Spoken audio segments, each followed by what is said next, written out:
Opera is a mix of music, plays, and poetry. The theater began the base of opera, with ancient Greeks being the 0 point. The interludes of popular plays during the Renaissance being the rising action. A group of scholars called the Florentine Camerata noticed this, and inside of Italy birthed opera. Their goal was simple: to revive the Greek culture of neoclassicism, which became the heart of opera's finance. The Renaissance was the true beginning of opera's dominant rise, establishing the dramatic value of art in a truest sense. The Baroque, always thought of as grand, gave opera a nice touch of catapulted technology, which made dramaticism more potent, with bigger stages, bigger plays, and bigger songs. Rococo only added to the grandness, with an emotion. Light-hearted Rococo spiraled into operas of rise, making more fun and less serious. Some can argue comedy came into opera here. Today, old operas are still performed, but big theatrical hits have evolved past the turn of opera. Things like Hamilton take from opera and add its Broadway effect to it, as well as Bohemian Rhapsody, a rock-inspired musical form. The most popular music videos were more than likely inspired ultimately by opera. People like to watch people act out and perform music, and concerts can be considered opera from a theatrical point of view.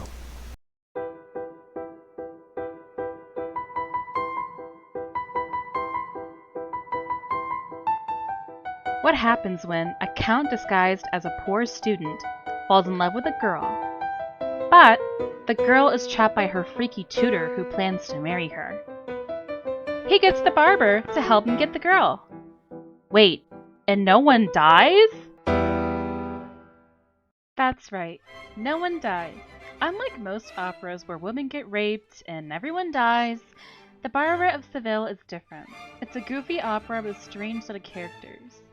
Count Almaviva, a Spanish nobleman who fakes being a poor student named Lindero.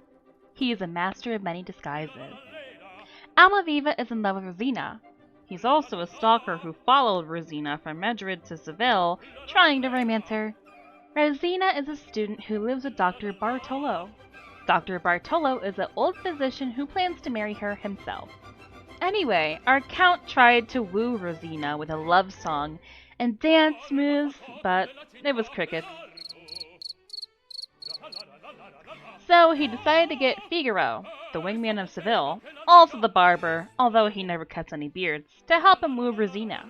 Rosina is in love with the count's persona Lindero, but her freaky perverted tutor finds out and plans to marry her quickly.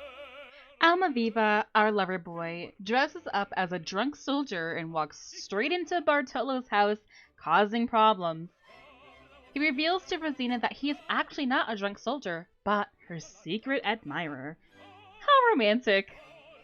After that tussle and crazy moment, Almaviva yet again dresses up as another person named Don Alonso.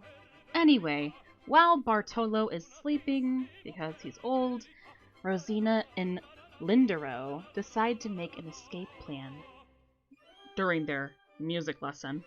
Bartolo finds out about their plan to run away, and he decides, I'm gonna marry Rosina quickly. So he gets Basilio, the original music teacher who was in fact not sick, to witness and marry Rosina and Bartolo. Lindero and Figaro are trying to get up on the balcony to get Rosina. Rosina finds out that Lindero is actually Almaviva, and then she falls into his arms in love with him because he's actually a rich noble and not some poor student. The couple runs into Basilio, who was there to marry Rosina and her guardian. In the end, our rich man Almaviva bribes Basilio into marrying them. And so Rosina and Almaviva get married, and Basilio is the witness to their marriage. Bartolo arrives, but he's too late, and he has lost Rosina. The end. So yes, this opera ended not in death, but with bribery.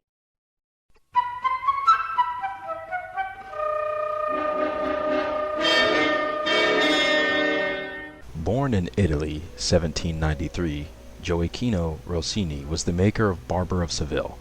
He was one of many great minds in this era, known for his 39 operas, with his first being in Venice in 1810.